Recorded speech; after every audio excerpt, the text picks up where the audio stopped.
Mzee. Wafuse mbega wafuse. Mzee oyagala abantu abakwata. Okwadampulira ekintu ekinsizi zake ngosolinga envubu emabega. Kati obusungu bwaki. Limana kugambyeko okulima ojja mugoberera. Mutandika okuwunumira ku makubo kunonga mubbe enkoko z'abantu. Tati. Omachi salo bere nyeno kubeno abinyo.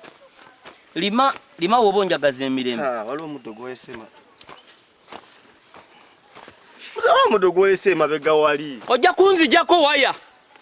Aye tata abana naawe. Anzikakanye. Abana ba. Ojja balemesa ne. Nzikakanye. Nzikakanye. Tulima. Mama mulime nabalese nabafumbiddeyo kacaayi.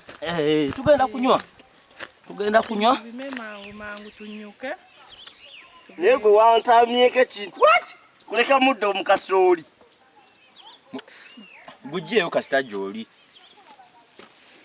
Ebide bijja kunta matata anvumi nawo onvumi. Wakanze mugwe muvuma. Nabatova mabega kati gujireyo ddala. Oyo wategendereze. Kimanyinge waka kyaweza awe nako.